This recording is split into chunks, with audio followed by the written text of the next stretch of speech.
Hola, ¿qué tal, queridos amigos? Bienvenidos al episodio número 2 de Vladimir a la Carta. Hoy vamos a conversar con Julio González. Él es un experto venezolano en atención a personas con adicciones. Pudiéramos decir que es un experto en adicciones, para hacerlo más resumido.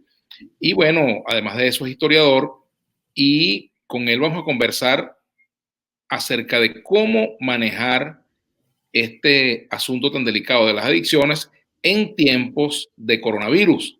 ¿Cuáles son, digamos, las recomendaciones fundamentales que él puede dar al respecto? Y un poco describir lo que puede pasar con personas que son adictas en medio del encierro, de la abstinencia. Tema bastante grueso, ¿verdad, Julio? Bienvenido, gracias por atendernos. Sí, buenas tardes. Gracias a ti, Vladimir, por la invitación y a todo tu grupo, ¿no? Fíjate bien, yo diría que podríamos dividir a nivel planetario, ¿no? Dentro del campo de las adicciones a tres poblaciones. La primera población de alto riesgo es la que está consumiendo, Vladimir, que es la mayoría. Desgraciadamente, la mayoría. Te pongo un ejemplo. En Estados Unidos, hoy, 2020, tenemos 50 millones de habitantes con problemas de adicciones a las drogas sin tener acceso al tratamiento. 50 millones de habitantes que no están recibiendo tratamiento, por un lado. Por otro lado, tenemos la población que está sobria gracias a los grupos anónimos, gracias a los tratamientos ambulatorios, gracias a los residenciales. Y tercera población, que es quizás la más interesante, son las personas que en el aislamiento y en el confinamiento están descubriendo que tienen algún tipo de adicción, porque ahora tienen la oportunidad de poder identificarlo. Ahora, esto es muy complejo, Vladimir, porque las personas que están consumiendo, un gran porcentaje están en situación de calle. Fíjate bien, en Venezuela, en cualquier parte del mundo, tenemos una gran población que está en situación de calle. Otra población no tiene acceso a las terapias online.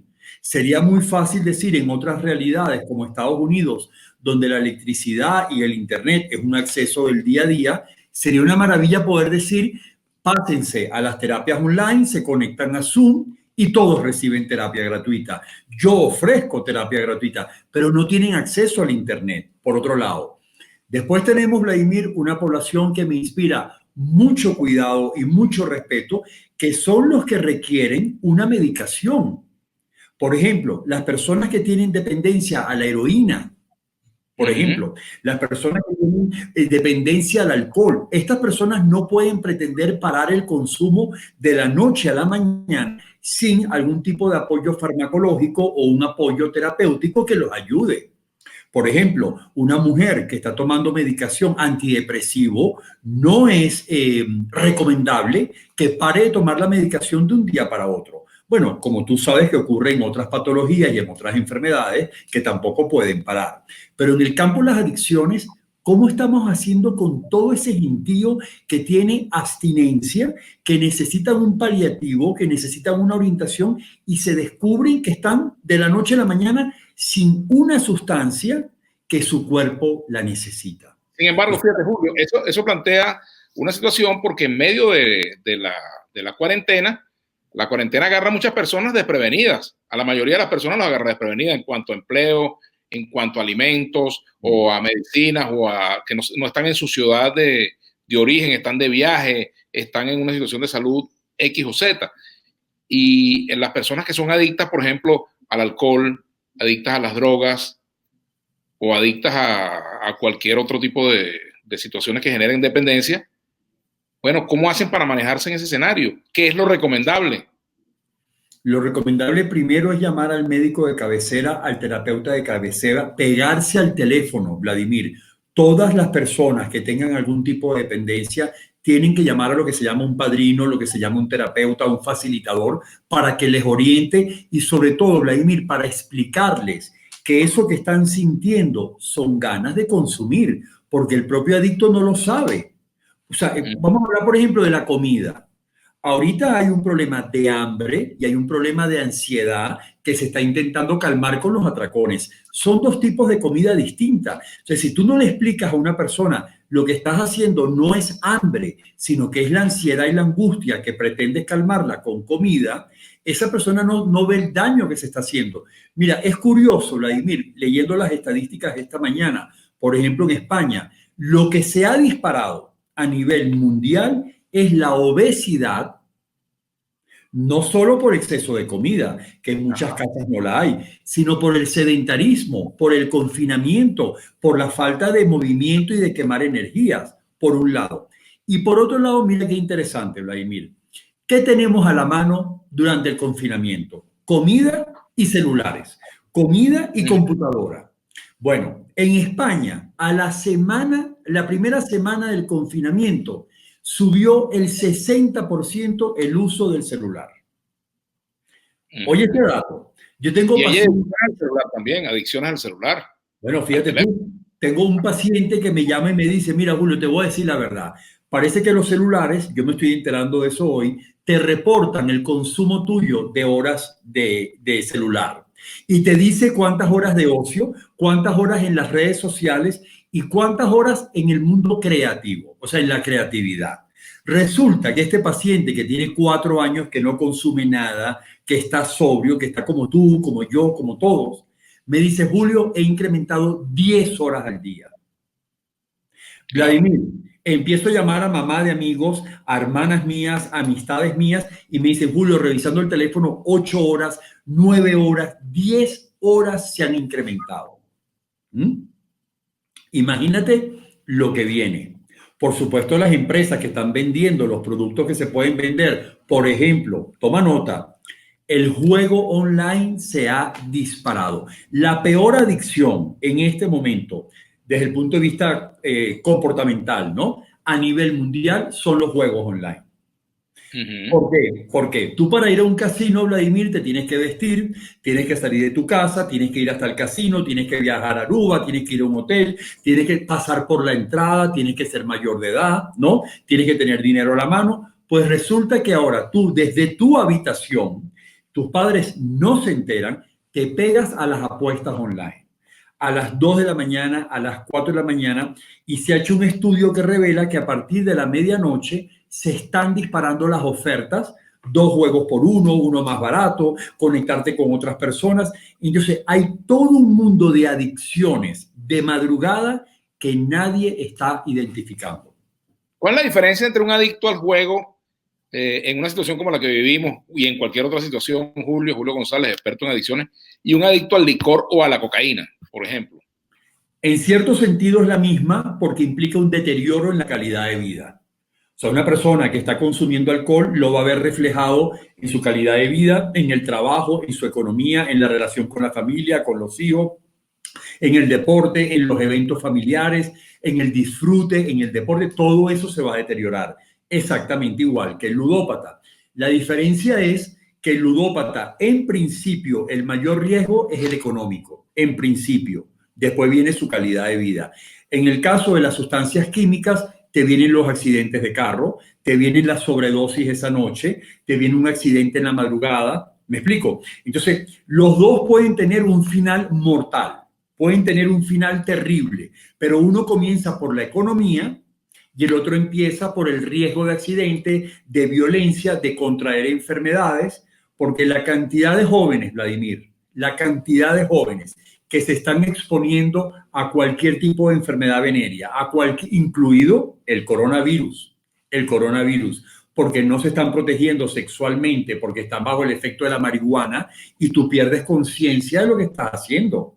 Una persona que se ha tomado un exceso de tragos y reta, porque los adictos retan, rompen todas las pautas, y se le ocurre tener sexo con una vecina, con una persona de la cuadra de al lado, bajo el efecto del alcohol y no tiene protección, hoy en día se expone incluido al coronavirus. Es decir, que, bueno, ese es otro aspecto de los temas que debemos abordar, Julio. Pero con respecto al tratamiento, por ejemplo, una persona que es adicta al juego, está en esas condiciones de encierro, ¿cómo hace para trabajar esa adicción? Dejando de jugar totalmente, morigerando eso, mira, ¿cómo hace? No, el adicto, recuérdate que una característica del adicto es que no controla. Eso vamos a dejarlo claro. La adicción, Vladimir, es no control, no límites. Eso es la adicción. En el alcohol, en el trabajo, en el juego, en el sexo, en la comida, en cualquier actividad, el cerebro adicto no tiene límites, ¿vale? A menos que se haya hecho una recuperación, etcétera. En el caso de la ludopatía, ¿cómo ocurre en el mundo presencial? Tú llevas tu pasaporte o tu sede, tu DNI, lo llevas a la entrada del casino, ellos irradian tu información para que el día que tú pierdes control y vas a ir al casino, te prohíban la entrada. ¿Estamos de acuerdo? Tú hablas con la familia, hablas con la gente que te quiere para que ellos te sirvan a ti de control. Yo que recomiendo en este momento a mí, a mi población, a la comunidad que nosotros orientamos, primero hablar con la familia, que la familia te dé la contención que tú necesitas. Por ejemplo, ojos que no ven, corazón que no siente. Es decir, si no tienes acceso al Internet, si no tienes acceso a una tarjeta de crédito, tú empiezas a crear una cantidad de barreras de protección, como en el caso de la comida. Claro, como en el caso de la comida. ¿Y cómo se manifiesta en el caso de los ludópatas el síndrome de abstinencia? Porque te abstienes de practicar tu vicio, ¿no? Exactamente igual que a las sustancias químicas. Ver a una persona que está jugando en la computadora, Vladimir, porque es mi trabajo, es lo que yo hago en los casinos, observar qué pasa con el ludópata cuando está jugando, se enciende todo el mecanismo adictivo y el pensamiento le dice que en la próxima jugada él va a ganar. Algo le dice a él que la fecha de nacimiento de su nieto va a salir y se va a hacer millonario. Ese pensamiento de que con la próxima jugada él va a recuperar todo el dinero es el mismo del alcohólico que dice un trago más y me voy a dormir, una raya más y me voy a dormir. En esa jugada de más, ahí está el desastre, porque nunca te va a decir, oye, para, porque has perdido dinero, porque te está jugando la administración familiar, porque te está jugando el alquiler de la casa. Ese no es el pensamiento adicto, ese es el pensamiento tuyo, el de la gente normal que tiene un semáforo natural que te dice, mira, es hora de parar, vámonos para la casa. El adicto sale de una fiesta a buscar un trago de alcohol en lugares de riesgo. El ludópata se mete en la jugada donde lo va a perder todo, sin poder parar, Vladimir. Entonces, la abstinencia de él va a estar cuando está jugando y la madre le dice que apague el computador. Un monstruo, un monstruo. Tú no tienes idea del nivel de conducta, de violencia, de irritabilidad que puede haber si tú vas a sacar a un ludópata de un casino. Julio, ¿qué ocurre cuando esta situación se está yendo de control en la casa? Cuando una persona está jugando o está tomando, porque valen las dos cosas para lo mismo. O sea, ¿qué hacer en el hogar en una situación como esta?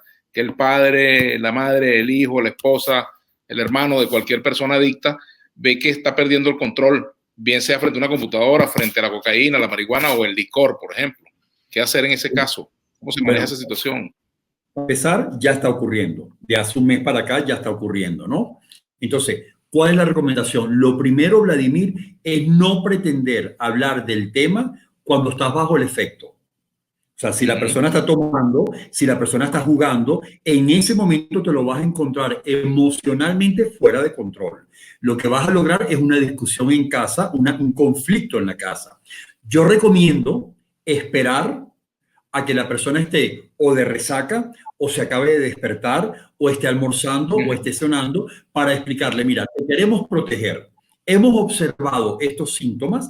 Aquí hay un descontrol en los horarios, en el consumo. Por ejemplo, Vladimir, no solo el alcohólico que toma alcohol, la persona que no consigue alcohol y está tomando pastillas, la persona que consumía cocaína y está sustituyendo, imagínate el nivel de peligrosidad. Entonces, sentarse como me sentaría yo, como me siento con los pacientes y le digo, pongamos reglas del juego. ¿Cuáles son las reglas del juego? Horarios. Mira, Vladimir, tú eres padre, tú eres un padre. Si tú ves un hijo en alto riesgo, usted apaga el internet, el wifi se llama, ¿no? Usted apaga el wifi a las 9 de la noche y no hay wifi hasta el día siguiente. Si es necesario confiscarle a un hijo el celular, desde el amor yo lo confisco. ¿Por qué? Porque le estoy salvando la vida a él a pesar de él no poder verlo. En días recientes ocurrió un caso así. O sea, tú estás haciendo un... Sí, Julio, fíjate, reciente un caso de un joven a quien le decomisaron el celular y terminó suicidándose en la Cotamil. por cierto, no recuerdo, ¿no? Hace como un mes y tanto, 2 meses, ¿no? Bueno, yo no puedo opinar porque no tengo idea si fue a raíz que le quitaran el celular. Me suena más a noticia, eso tendría que verificarse, ¿no? No suele ser usual, y aparte que en la cota 1000, la persona no está en un plan adictivo. No creo que alguien esté bajo una actitud de adicción activa estando en la cota 1000, eso es raro. Lo que voy, Eso son más allá de informaciones. te quería preguntar también sobre el manejo que se debe hacer en el hogar, por ejemplo, en medio de estas circunstancias, del caso de una persona que haya llegado a un nivel de agresividad o que esté en una situación extrema y los familiares toman la decisión, bueno, de interrumpirle el consumo de licor, del consumo de drogas, de apagarle internet. ¿Cuáles son los riesgos de una decisión abrupta? Tienen que hacerlo asesorados por un médico, por un terapeuta, por un experto en el tema. Porque en el caso del alcohol, por ejemplo, es sumamente peligroso interrumpir la ingesta de alcohol en un alcohólico, en una persona acostumbrada a consumir regularmente ciertas cantidades, porque puede motivar un delirium tremens, una convulsión, un paro. Esto es sumamente delicado. Igual en el caso, por ejemplo, de la heroína o en el caso de las pastillas, las benzodiazepinas. Esto debe llevar un asesoramiento de un profesional. Es sumamente delicado, Vladimir, que una esposa o una madre de repente coja la botella y la lance a la basura pensando que así está ayudando. Esto puede ser muy delicado porque el cuerpo del adicto ha desarrollado una neuroadaptación bioquímica y su organismo se lo está pidiendo. No solo es una dependencia psicológica, es fisiológica, es su cuerpo que necesita esa dosis a la cual está acostumbrado. Esto no se puede hacer sin un asesoramiento profesional. Ahora, Julio, con respecto a otras adicciones, porque hay, por ejemplo, en un momento como este, la gente puede tener la tendencia a comer en demasía, ¿verdad? La gula, bien sea comer carbohidratos, comer otro tipo de alimentos, por ejemplo, dulces que le provoque la adicción al chocolate, a cualquier otro dulce, ¿verdad? ¿Cómo manejar eso en estos días tan complicados? ¿Es el momento de manejarlo o no se puede manejar en este momento? Ay, tú sabes que eso es una pregunta delicada porque tenemos que ser flexibles, Vladimir. Tenemos que ser flexibles. Que no me pregunten ahorita si es el momento de dejar el cigarrillo, si es el momento de hacer una dieta. El nivel de ansiedad y de angustia que estamos padeciendo en el planeta, nadie tiene la fórmula. Nadie tiene la fórmula. Tú dirás la meditación, tú dirás los hábitos alimenticios. Por supuesto que hay cualquier cantidad de médicos, de nutricionistas que están dando recomendaciones para tener en tu casa sustitutos saludables, sustitutos al azúcar, sustitutos a la sal, sustitutos a los carbohidratos, que evidentemente no es mi área de trabajo. Pero ellos te hacen estas recomendaciones, pero tienes que lidiar con un de aburrimiento muy grande. Tú sabes el nivel de aburrimiento, de falta de programación, de desorden en la estructura. Como te decía en tu programa, el planeta está sufriendo de insomnio.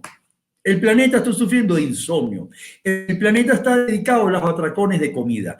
Entonces, tenemos que apoyarnos con pequeñas recomendaciones, pequeños ajustes. Yo hablo de ajustes, ¿no? Entonces, que la familia tenga en la casa lo menos tóxico a nivel de comida, el menor posible de cantidad de chucherías, todo lo que sustituye al azúcar, porque si no la obesidad va a ser galopante.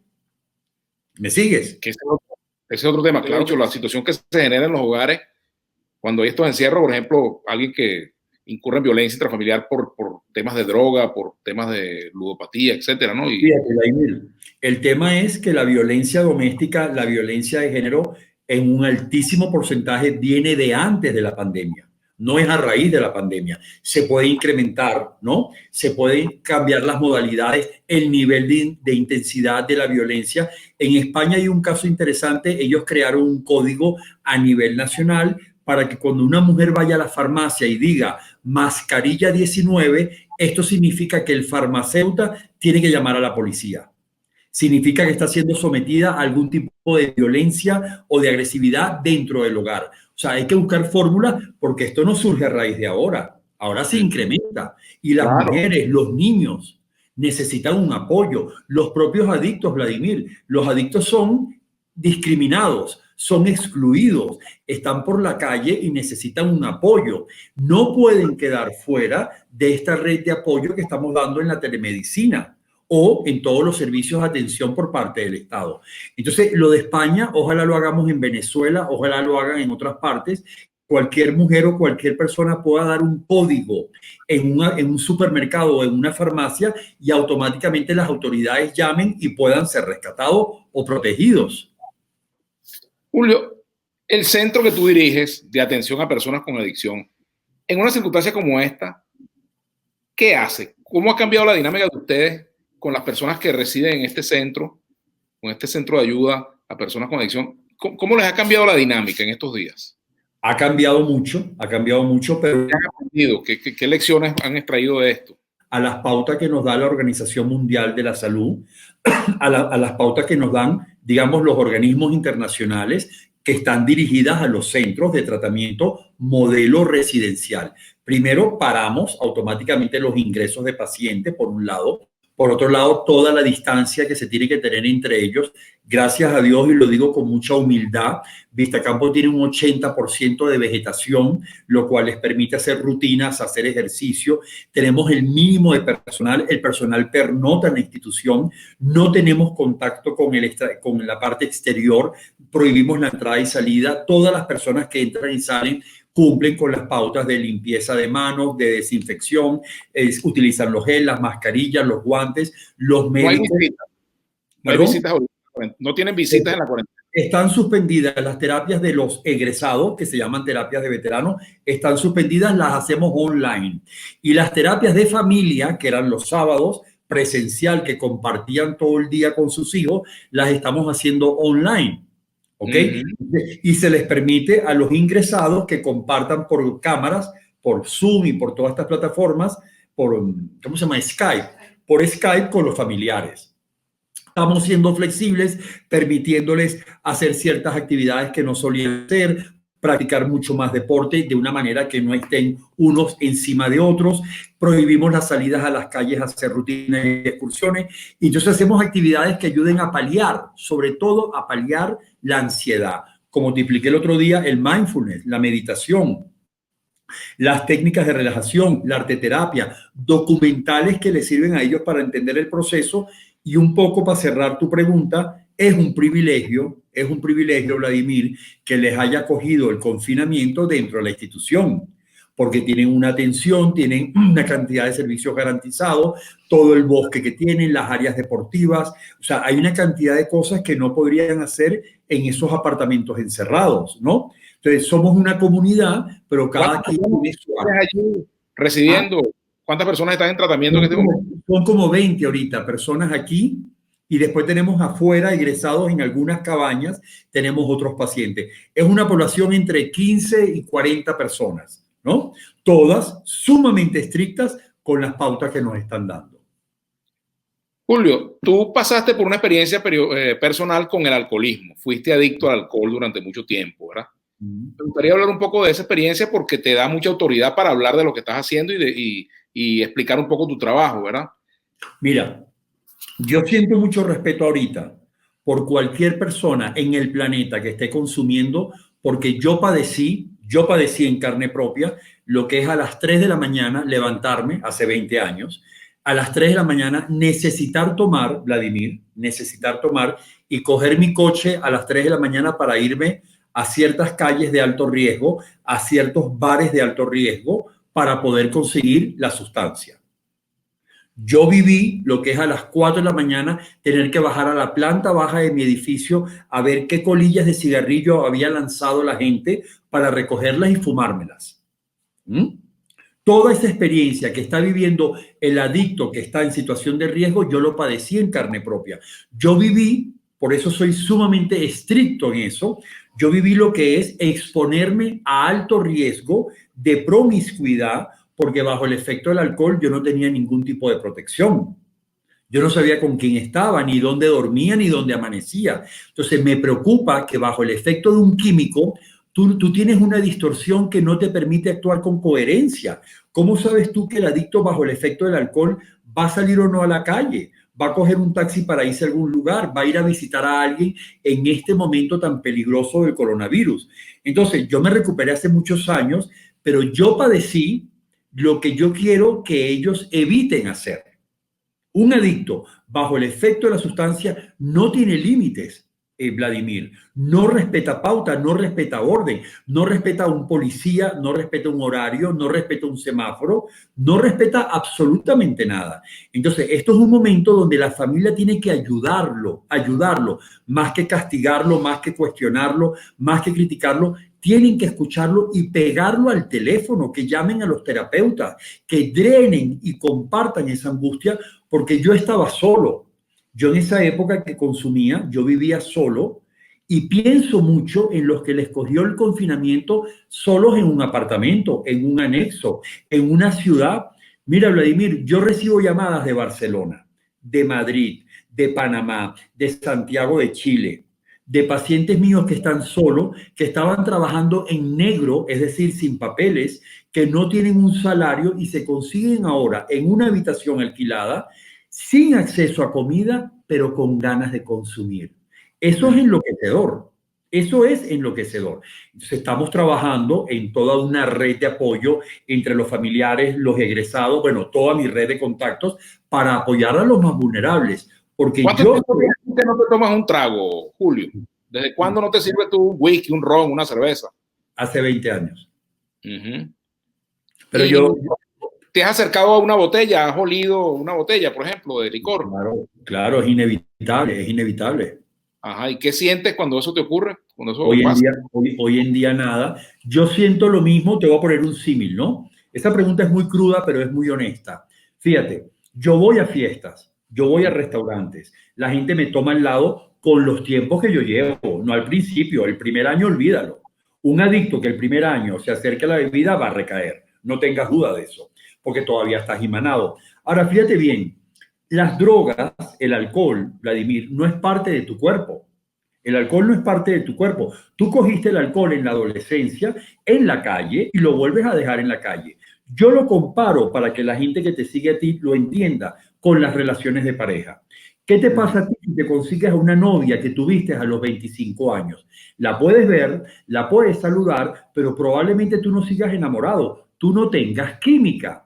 Cuando yo veo el alcohol, cuando yo veo una botella de licor, ya yo no tengo química, ya yo no tengo el deseo. No sé si me estoy explicando. Yo volví a ser el Julio de antes de desarrollar esa atracción, ese deseo, esa dependencia. Con los años, el cerebro adicto ya no está imanado, se deshabitúa a esa dependencia. Entonces la gente toma y a veces me lo tienen que decir. Tú sabes que te están tomando al lado, yo ni siquiera lo veo. Y la mejor comparación siempre será con una pareja del pasado. La ves, sabes que tuviste una relación, que te juraste amor eterno, que convivías con esa persona, que hacías el amor con esa persona y de repente terminaste y la vuelves a ver en un supermercado, saludas de lejos o tal vez no y sigues de largo. Lo que yo no haría sería tomar porque ya el deseo no existe. Mira, para cerrarte la pregunta, los primeros años, cuando tú dejas de consumir, tú quisieras tomar, pero no puedes. Llega el momento que en un buen tratamiento, Vladimir, en un buen tratamiento, el adicto ya no quiere tomar. Yo no quiero tomar. Si yo salgo contigo y tú pides un trago, o una pareja que sea, yo tengo una pareja, y pide un trago, yo no deseo tomarme ese trago. Aparte de que mi pareja, por respeto, tampoco querrá tomar. Pero el punto es, el deseo yo no lo tengo. Una persona que deje de consumir alcohol, marihuana, cocaína, pastilla y permanezca en el deseo, no tiene un buen tratamiento, no está sólido, no hizo un trabajo profundo. Porque te voy a poner un ejemplo. Mira, Vladimir, te pongo un ejemplo. ¿Cuál es la razón por la cual tú, creo que te lo pregunté en tu programa en una oportunidad, no te tomas el ácido de una batería de carro? Claro. No te lo tomas porque te va a destruir tu cuerpo y porque sabes que es un químico que te va a matar. En donde tú tienes el ácido de la batería, yo tengo el alcohol. No lo puedo desear. Yo no lo puedo desear. Si ocurriera por alguna razón que tú decides hoy, bueno, voy a hacer la prueba de fuego con el alcohol, me voy a tomar un trago a ver si estoy curado. ¿Estás curado? ¿Tienes temor de que no lo estés definitivamente? ¿Se cura la adicción? ¿No se cura? Tú eres bueno, tú eres bueno. Tú eres No, bueno, es que son las preguntas que se tienen que hacer, son las preguntas reales. Primero, un porcentaje muy alto de adictos, cuando sale de un tratamiento, va a probar si es verdad lo que le dijeron. Van a retar una copita de más, un traguito, y esa persona que va a probar regresa a la institución. Primero, un trago no es suficiente, para que lo sepas. El cerebro adicto no se regenera en cuanto a la cantidad de la sustancia. Es como el diabético. El diabético para el azúcar 40 años y la vuelve a probar, vuelve a tener una reacción. ¿Estamos claros? Primero. Segundo, una pregunta hiciste muy seria. La adicción no tiene cura. Yo conozco personas, Vladimir, que han ido a probar la sustancia después de 30 años.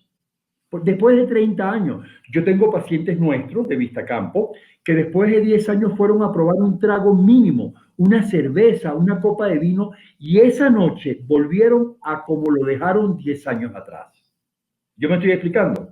¿Sí? El alérgico a los mariscos sabe que si come mariscos va a tener una reacción, ¿vale? 20 años después va a tener una reacción. Entonces, el adicto no podrá volver a consumir nunca jamás. Nunca, jamás. La historia de la adicción es la historia de Bradley Cooper, ¿no? Es la historia de Elton John. Ninguno de ellos consume. Es la historia de George Bush. Ninguno de ellos consume, más nunca probaron la sustancia. Si yo pruebo hoy, no tengas duda de que me lleva a donde lo dejé, porque esas neuronas, esa neuroadaptación no se va a regenerar. No. Ahora, tú que has estudiado las adicciones, porque esa es tu especialidad, Julio, eres terapeuta en ese campo, ¿hay adicciones con las cuales se nace? Por ejemplo, una mujer ninfómana, por ejemplo. ¿Esa es una adicción como tal? Vamos a dividir la pregunta en dos. La primera, la predisposición genética está evidenciado por los estudios científicos. Puede entre un 40 y un 60% la predisposición genética, es decir, los que tienen antecedentes de consumo en la familia, como es mi caso, tienen una predisposición que podría ser candidato a desarrollar alcoholismo con mucha facilidad, entre un 40 y un 60.